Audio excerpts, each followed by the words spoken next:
Congratulations! You made the varsity, the podcast. My name is John Arand, and I am Puck's sports correspondent and the host of this pod. And what a week it was. ESPN just went through a big round of layoffs on Tuesday, which makes the timing of getting Andrew Marchand back on this pod just about perfect. Andrew, as you all know, is a great reporter. He's a senior sports media columnist at The Athletic, and he hosts his own twice-weekly podcast at andrewmarchand.com that is a must-listen. But before we get to Andrew, today is Sunday, July 26th, and here's what I'm watching. The Southeastern Conference, the SEC, just wrapped its media days last week as it preps for the coming football season. And the big news coming out of it had to do with the SEC's place in college sports. You see, the SEC and the Big Ten are the two dominant colleges in college sports, as everybody knows. And SEC Commissioner Greg Sankey made it a point to remind people of that. Now, there's a bill going through Congress called the Protect College Sports Act. It's sponsored by Ted Cruz, a Republican, and Maria Cantwell, a Democrat. Sankey made it clear that the bill needs to see several changes before he can support it, like the need to create national laws that local judges can't overturn. Anyway, I spoke to Commissioner Sankey last week, and we spent a lot of time on the idea that all the college conferences should pool their media rights together and sell them to the networks. The belief is that college sports would make a lot more from a pool with everyone than by having the Big Ten and the SEC and the ACC negotiate their own rights. I disagree with that premise. Media executives have convinced me that the pooling of college rights really isn't going to work at all. But more importantly than my opinion, Commissioner Sankey feels the exact same way. In fact, he told me some of these guys who have done research around this are good at writing and serving as expert witnesses, but they don't live in the world that I occupy. So the upshot is this. The future of college sports runs through the SEC and the Big Ten, regardless of what winds up coming out of Congress. Okay, now let's get to Andrew Marchand. Andrew Marchand, thank you for joining us again. What a week that you've had. You're reporting. Everybody knows by now, if you're listening to this pod, ESPN went through a round of layoffs. All of Disney did, but we're focused on ESPN. More than 100 people laid off, most of them coming from the NFL network. But of course, there are other names out there like, Ryan Clark, who was on the studio show. Carl Ravitch, of course, has nothing to do with NFL Network, is a baseball broadcaster. So I don't want to necessarily get into the specifics because I think people know the specifics by now. Like, as you're reporting this story, what does this all mean? Why did ESPN do this? Well, number one is they acquired the NFL Network, and the corporate synergy, having duplication. They're gonna look at how they can make the business more efficient to make more money. So when the NFL wiped their hands of NFL Network, NFL Media, Roger Goodell and the owners, they kind of knew what was likely to happen to their former employees, and that's exactly what did happen. So it was a bloodbath in terms of people being let go from NFL Network. Again, this is what happens in business, but that's the main part of it. Now, they also had layoffs. Disney has their targets that they have to meet, ESPN, and it's a challenging business. I think we all know ESPN at one point had 100 million cable subscribers. Now it's in the mid 50s.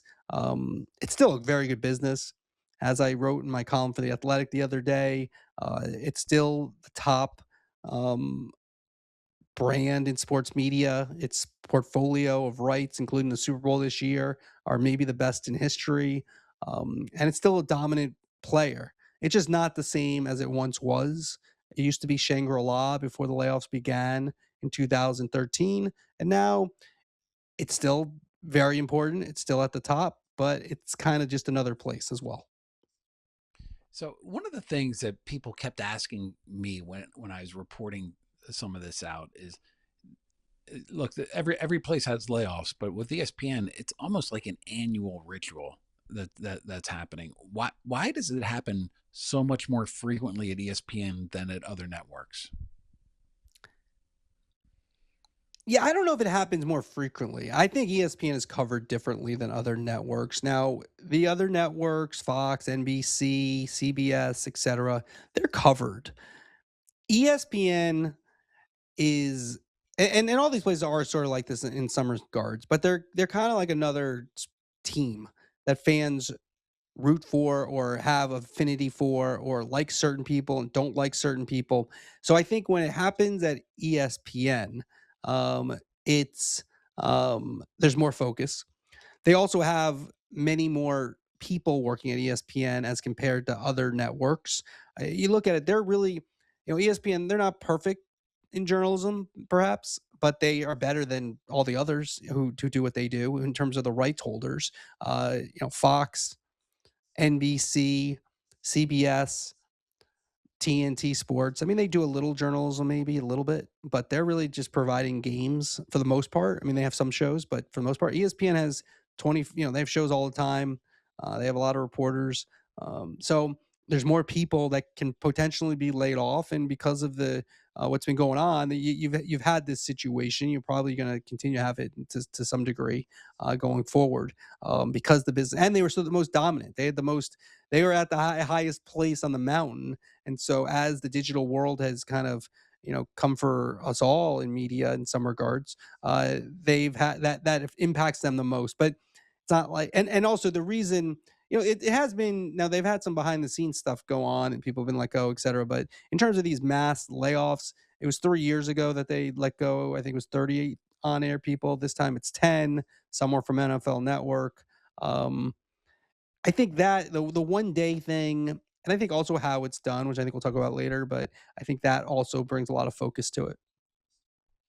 Yeah, the NFL Network purchase. The ESPN took over the NFL media back in January, and the NFL got 10% of owns now 10% of ESPN. That's why the numbers were so high, and so on the Tuesday, people in LA who worked for NFL Network, that is a huge story, and that's why that was a huge story. But there were people like Carl Ravitch, Stefania Bell, Ryan Clark as well, that didn't have anything to do with NFL Network. It appears because of what happened at National Geographic, what happened at ABC News, at other Disney properties. This was a layoff that was going to happen regardless of that purchase. And so the NFL Network certainly plays a key part in that. But there are a couple other things that I'm particularly interested in, and one is just the whole business. And you referenced it was more than 100 million in 2011, the number of homes that ESPN was in. The number that I saw, the most recent number out of Nielsen, I think it was 54.7. Like it's almost half of what it was. And ESPN at $10 per month per subscriber, you can do the math on that, and that's that's a lot of the money in affiliate revenue that just is gone now. But on top of that, like you and I have spilled a lot of ink talking about the NFL rights negotiations, which likely is going to go on this fall. ESPN's paying $2.7 billion per year for the NFL, and that's certainly going to go up. We don't know how much higher it's going to go up, but that's certainly going to go up. They just finished the first season with the NBA, $2.6 billion a year, which was a significant increase, double what it used to pay the NBA.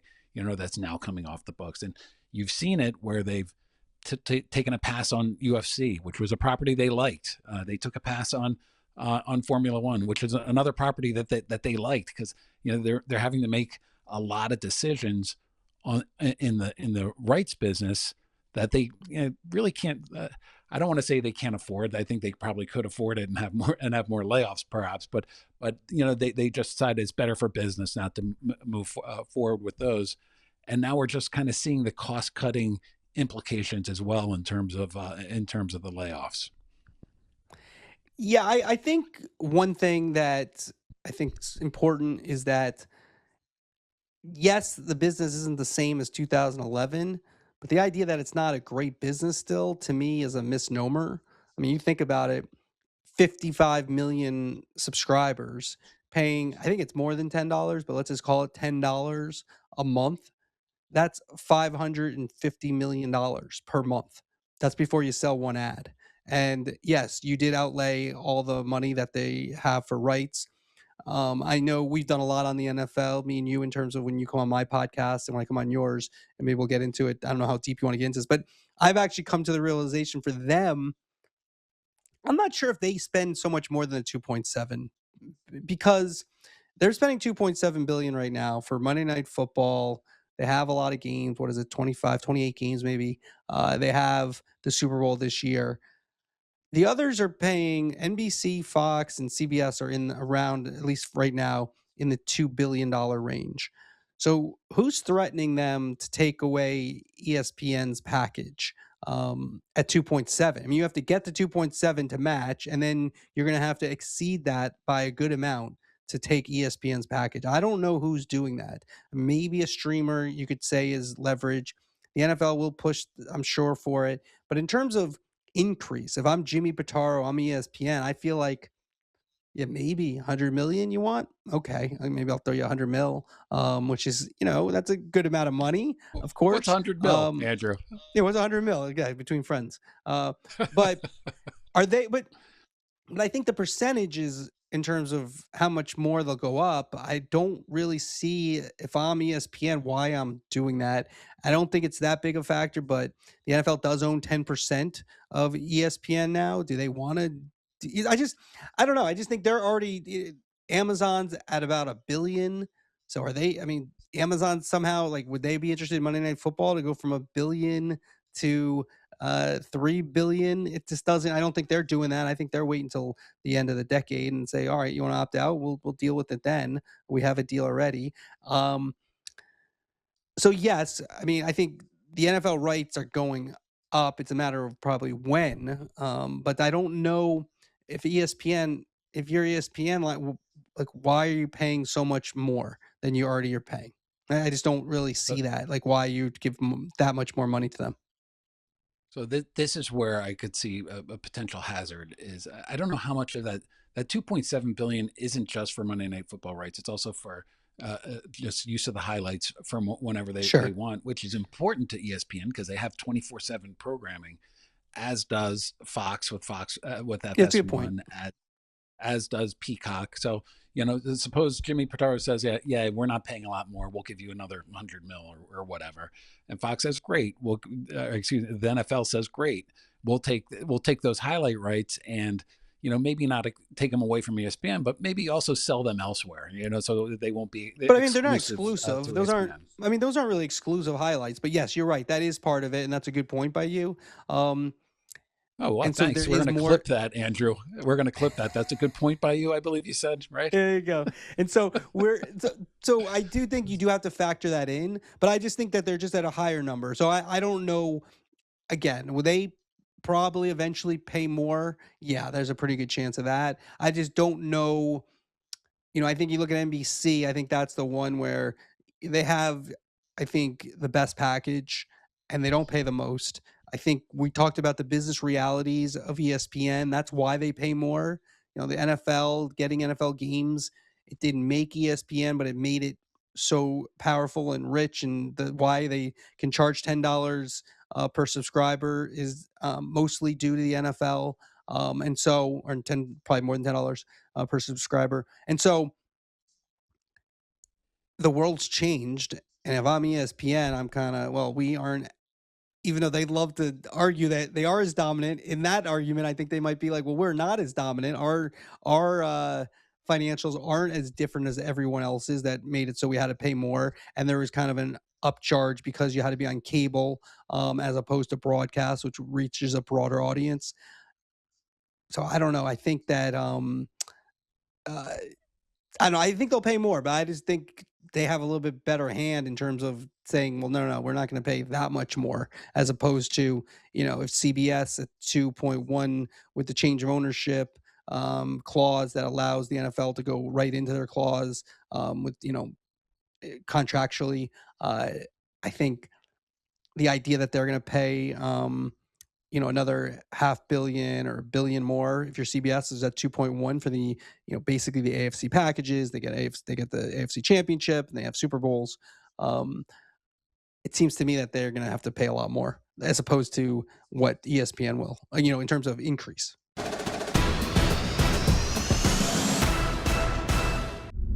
Here's a headline. I am very bullish on the NFL. I think the NFL can pretty much get whatever money it wants out of the market. The programming is that important. Whoa. However, wait, let me see. There's not infinite money. All right. Yeah. Well, within reason, I guess. But okay, my point though is, like, if I'm going to make a bear case for the NFL and the NFL rights, is that if you go through traditional TV channels, CBS is happy with its package, Fox is happy with its package, ESPN, ABC is happy with its package, NBC is happy with its package, and there's nobody else. There used to be David Levy and Turner that was always sort of out there as somebody that could bid up these rights. There's nobody else within the traditional linear TV system that is bidding up those rights, which is why the NFL is consistently trying to get Netflix more involved and consistently trying to get YouTube more involved. And we see what Amazon has right now. So there are issues with DC. There are issues with taking games off of broadcast and putting them onto streaming. If ESPN or really any of the broadcasters want to start playing hardball with the NFL, this could be the time to do it while they still have but look, there are 54 million homes right now. That's shows no signs of dropping. I guess the curve down is not quite as steep as it once was, but cord cutting is still happening. This could be the time where it's like, you know what? We don't think you're going to mess with DC, and we don't think you're going to be hauled in front of Congress. We think you're going to do a deal with us, so let's work out a fair deal. Well, I mean, I think the one thing that you're missing in that argument is that the NFL's leverage is the streamers. The idea that they could go to one of the streamers. But my point is, like, the DC is taking that leverage away somewhat. No, they are. You're right. Presumably, yes. So that's... Yeah, well, I don't know. I would say the idea that Netflix could get Sunday Night Football, to me, is not out of the question. Like, that's the one. I think you look at, again, they've been very consistent in terms of saying that they really only want one event a month and, yada, yada. And they got the 5 games now till the opt-outs for the next 4 years are officially, around, in terms of when the NFL could officially opt out of their current deals with the all the networks that have the season-long contracts. But I think you look at the Netflix, we've seen that engagement on Netflix has gone down. That has to, retention is really important. If I'm Netflix and I have this huge base of subscribers, and the way that to keep these subscribers so nobody cancels, there's no better way than for 6 months of the year, 5.5 months of the year, than to have the NFL every week. A lot of people will not cancel because they have the NFL. I'm not saying they're going to do that. I just think that is the stalking horse. Now, you are correct. Washington, D.C. it's a very popular political topic because nobody wants to, we're all paying too much in too many places for too little in terms of sports. So nobody really wants to see, more things end up on a streaming service. And if I'm the NFL, I kind of don't want to either see that. I think I want to figure out how I can get the most money and keep the CBSs, the NBCs, the Foxes, the ESPNs. I think you have a good system. I'm not saying incorporating some of these in. I just don't know. We've talked about this a number of times. If Amazon didn't have Thursday Night Football, stock goes up, stocks goes down. It might go up. YouTube, do they need the NFL? No. Would the NFL love to have them involved? Yes. Netflix, maybe. I mean, that's because of subscription. That where it seems like to me it might make more sense long term for what they're trying to accomplish. And Apple is Apple. They haven't really seemed to be very interested, and I don't think they're really a great destination at this point. And so for leagues, and so Yeah, I mean, I look, if DC takes out the streaming, then I think all these places have a much better hand, of course. Yeah, yeah. Netflix. I love Netflix. They will tell us that they are happy with the 5 games. This is they want to eventize. They're happy with it, but they are building out their ad tier. The ad tier is Yep. getting more and more popular. You want to build out an ad tier? What better thing than the most popular programming that's out there?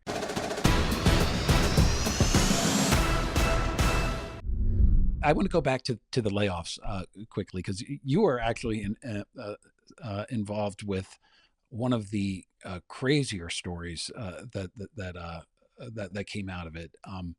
I understand that you were one of the reporters that had called ESPN to say that you had heard Ryan Clark was on the list. As Ryan Clark was on the air, and they decided that they were going to um, the ESPN decided that they would tell Ryan Clark on the air and effectively pull him off of the show rather than move forward. Something I have never seen happen before that I can recall. Walk us through from your perspective. Tell us that story.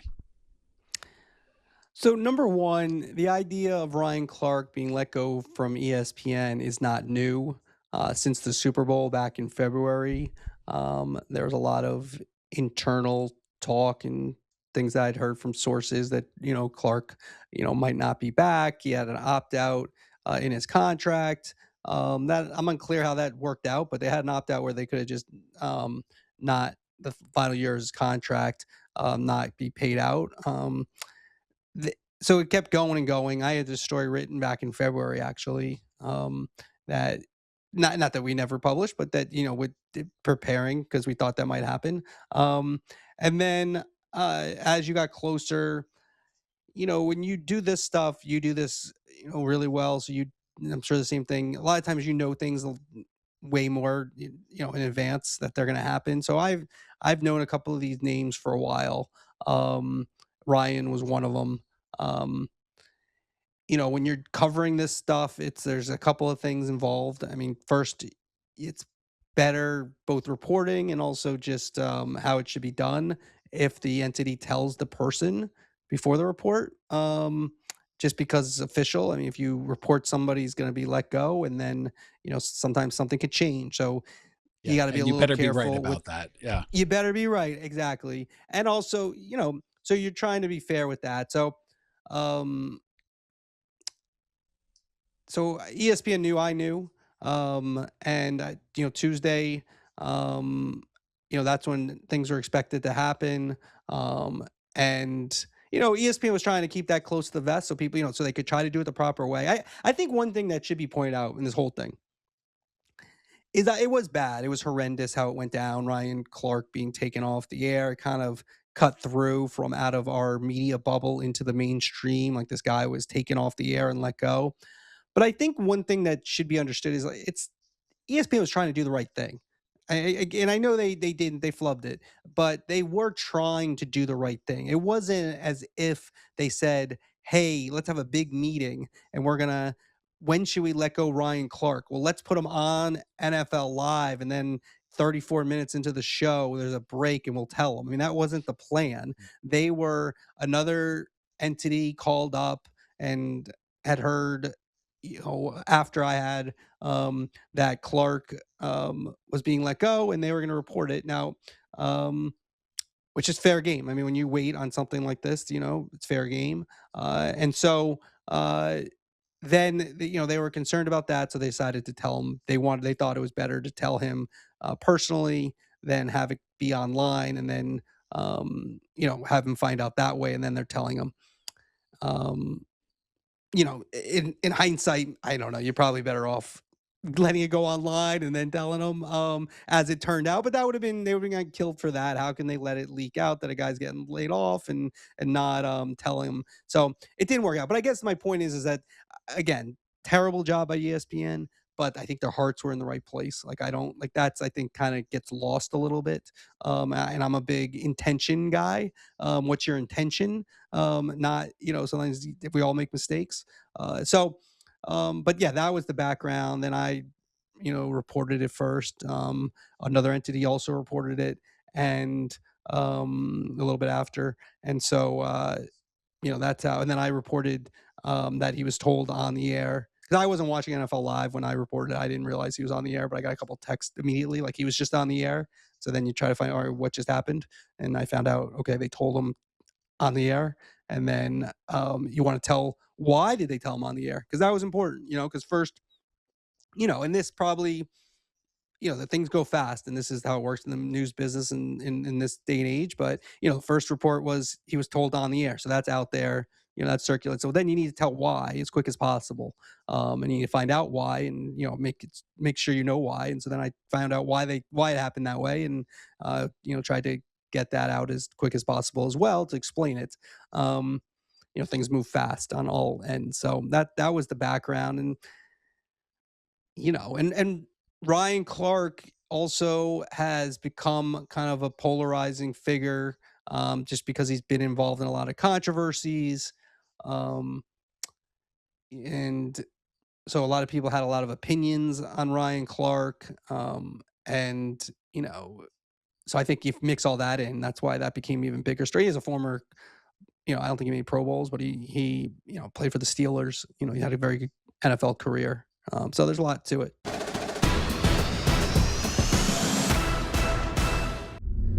We're focused on Ryan Clark, but Carl Ravitch called a baseball game in Philadelphia on Monday night, and I was told that he was called while on the train, sort of returning from that. It was on the books in order to do games, next week for ESPN as well. A couple other people, found out because they got a couple of calls from reporters that's how they found out on it. It gave this whole sense to me. Look, I've reported on these on layoffs for my whole career. I'm a journalist. I've been part of layoffs. You've seen it happen sort of with your own company for as long as that we've been doing this. But that just did. You're right. ESPN's heart was in the right place, and we know a lot of the people, but there's a sense of chaos that was sort of going around that. I'm not sure what I could have or would have done differently. I'm not in HR. I'm a reporter on it, but it's it is. This was when you wrote that about Ryan Clark, my jaw dropped. Yeah, like in the Athletic, it was like, wow, I did not think that's something I've never seen before, as I said earlier. Well, they had a lack of nimbleness in the whole thing. I mean, they tried to be nimble with Ryan Clark. They tried to, where they're supposed to tell him on the Tuesday, he's on the show Monday. First off, Ryan Clark should not have been on the show Monday. They should have told him Monday morning. If you're gonna, you don't have him on the show Monday.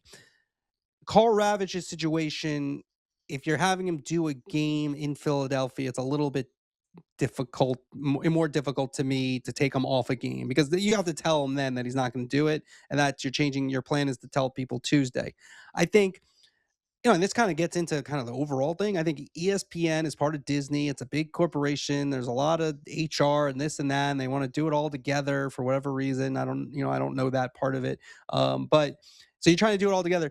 The one thing I think that can be, and just something that I know just from my on the Tuesday, that I think is awful, by ESPN, is that once it gets out and people know, reporters know, and like, for me, I tried to reach out to every person that I reported on, and a couple I got end up getting beat, somebody else, my guy Ryan Glassbeagle had, before me, and it was a good job by him. But I'm trying to reach out to all the people before I report their names, for a couple of reasons. But there is one person, I'm not going to say who, I'm not going to say how or what, because I don't want to give away, people I was talking to. This person did not know, and it's a pretty high profile person. And I'm talking to somebody who's close to them, and they're talking to executives there, and they are not in like a rush to tell the person. And I don't get that. That is where I would say, if I'm ESPN, I have meetings after. When this happens, if we do this again, how do we make sure that reporters aren't telling the people that they're being let go? Because that shouldn't happen. And once you know that reporters know the names, and I think personally I was being respectful, trying to allow them to report. I want to be first, but allow them to tell the people and go. But you got to have a little bit of urgency. And you can't, when now we're in the midst of it, um, Ryan Clark name got out the night before. You know that other names are known. You kind of, I think at that point, you got to say, okay, we need to audible and go quicker. And I think that's where I think it's very fair. I mean, I didn't write about this stuff, but it's a little inside baseball, but it's where criticism I think is fair that they weren't quicker. It's not the way to do it. And I shouldn't be the one calling Carl Ravitch up and being before they call him. And look, it was early in the morning, but it wasn't that early. Um, you know, I don't know. To me, you wake up, you send a message to Carl Ravitch, and you tell him, "Hey, we need to talk to you at this thing." When I got Carl on the phone, who I've known for a long time, he said he didn't know anything, about it. And that shouldn't be 33 years. One of their most prominent personalities, Baseball Tonight, play-by-play, the whole thing. Not shouldn't be finding out from me. Mhm. But also on my side of it, not to be like, not that it matters about my side, but like I wait, I tried to give him a chance. Like I wait as long as you can, and I know there's other reporters on it, and there's a lot of really good reporters who presumably are going to report this stuff. And again, I get it. People don't care who's first, but that's our job, is to be as accurate as possible and also to be first. And so we're trying to do that and be, at least in my case, I'm trying to be as respectful as possible.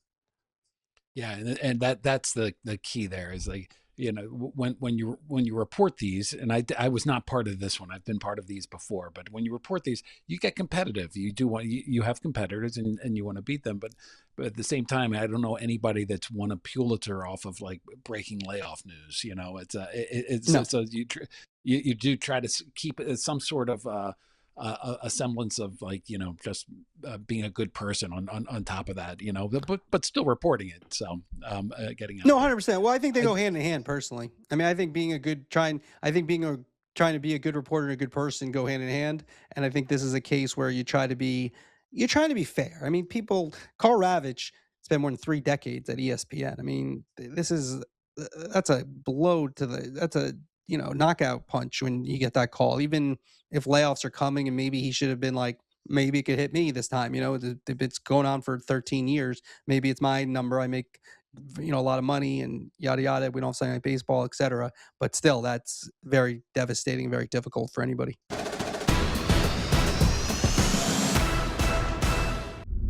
I want to switch gears here. You and I have both written about NFL Network now that ESPN owns it. We have a blueprint. We see what they've done with the SEC Network. We've seen what they've done with ACC Network. The dearly departed Longhorn Network they used to run.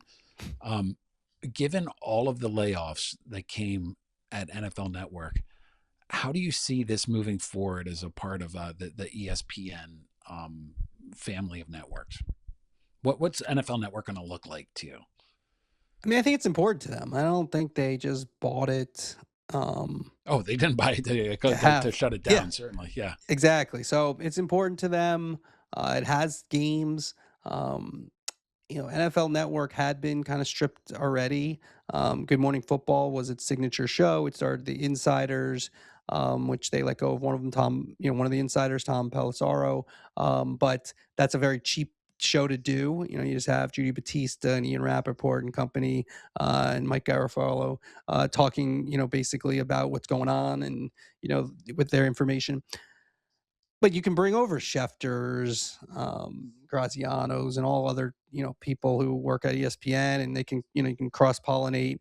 Kyle Brandt, can be on ESPN shows. You can have him on NFL shows.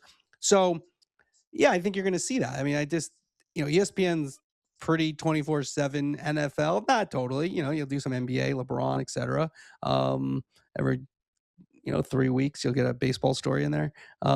The uh, But they do a lot of NFL, but you do have NFL Network. I think that, and I think over time they might try to make some shows. I think they're trying to figure it out. They had to get government approval, so I think they were really careful about doing anything before April, just because the Trump administration and Jimmy Kimmel and a lot of things going on that with Disney and the NFL as well. And so it was kind of surprising it went so smoothly in terms of how it went down. But I think they were being very careful not to make any missteps or anything that anybody could latch on to. So then they didn't get control till April. And so, the shame of it, again, some of the stuff, it's easy to talk about on a podcast. I mean, they onboarded a lot of these people and then they let them go. I mean, they even had like free Disney passes and, okay, this might be good. Maybe it's going to work out. And then to have the rug just taken out of you, it feels pretty heartless. Now, I don't know how you have to, you can only tell people there's no like half measures. You can't like kind of bring people on and be like, don't get too comfortable because then you're basically telling them. So you kind of have to go through the circumstances, but I don't know. I don't know what the better way is, but there probably is a better way than a couple of months. Feels like you're being incorporated. You're doing all kinds of HR. You're joining ESPN and the Disney family, and then all of a sudden, nope, no, you're not. That didn't feel great. Yeah, I agree with that, of course. Yeah, however, like a media company that runs a bunch of cable channels that then buys a singular cable channel, like there's going to be redundancies there. Like, do you need to have three NFL insiders? Especially when you have Yep. like Schefter out there and then Ian Rappaport as well.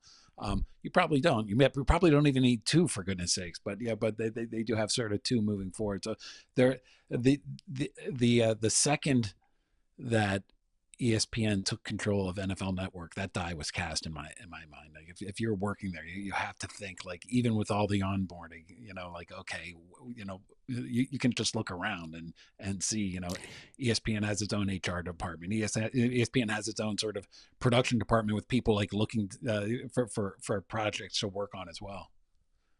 Yeah, I mean, no doubt. I mean, you especially like HR behind the scenes. Look, you can make arguments for all this stuff. They do also have a lot of airtime. So Tom Pelissero, very good reputation in terms of being good. Um, can you find spots for him to be on the air? It would seem to me you could. But because you could argue about they have multiple people. Like baseball, they have Jeff Passan and Buster Only. I mean, Passan breaks stories. Buster doesn't anymore really that much. But they have multiple people who do different things on a lot of sports. NBA, you got Shams, you got Windhorst, you got a lot of different people. So I don't know. There's always it's kind of eye of the beholder. I agree. I think Pelissaro does a little bit not the same type of insider as um, Rappaport and Schefter are.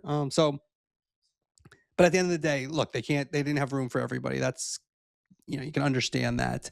Um, I don't know. I guess yeah, you're right. I know you're a business guy. You hang out with the business people and go to all these summits and stuff. So you're from that class. But for layman people, it's still a shame for them just to let go of all these people and what do they do.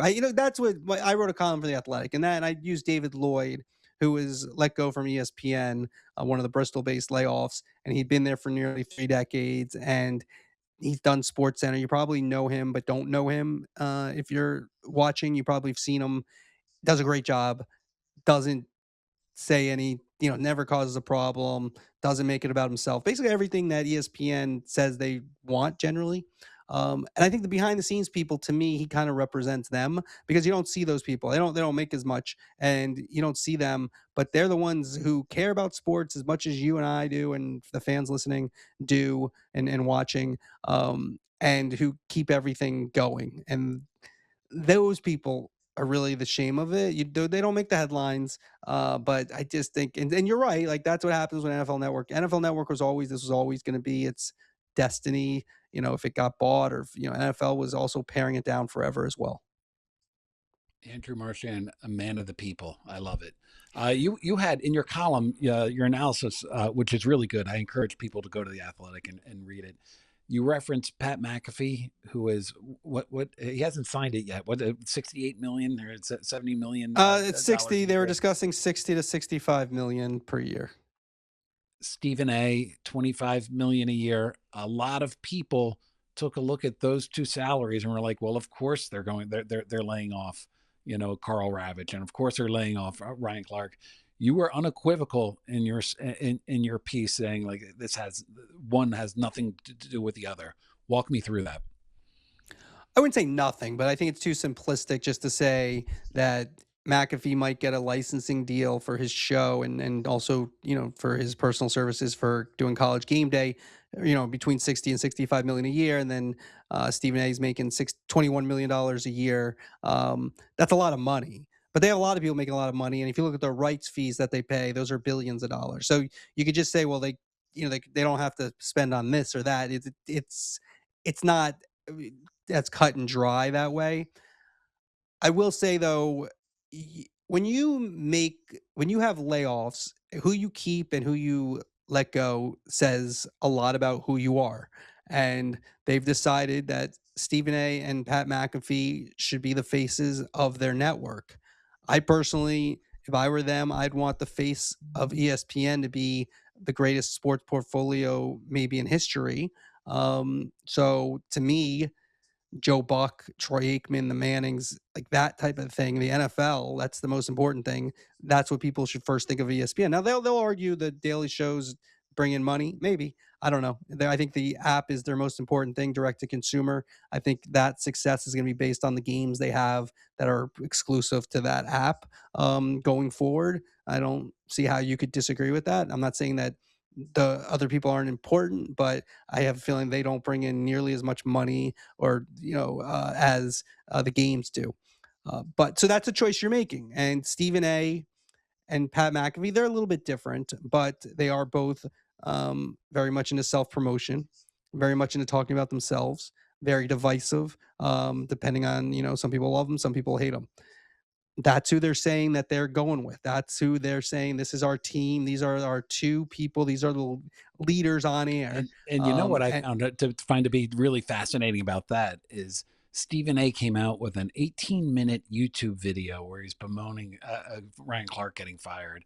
McAfee addresses these layoffs like on publicly as well. Like you didn't see any other ESPN talent putting its neck out like that, and you never really because they're not putting their neck out because nothing's going to happen to them.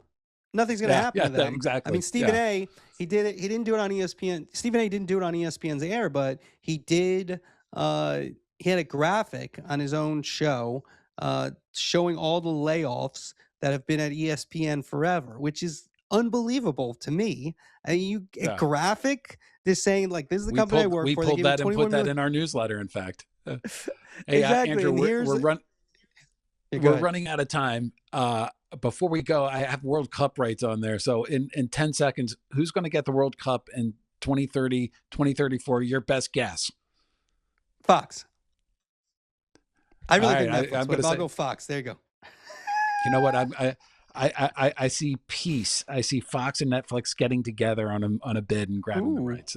But I like that. That's based on nothing. That's just a prediction at the end of a podcast because we ran out. We had to talk about World Cup rights. Great to see you again, man. Have a good one. You're the best. Thanks to Andrew Marchand for joining the pod.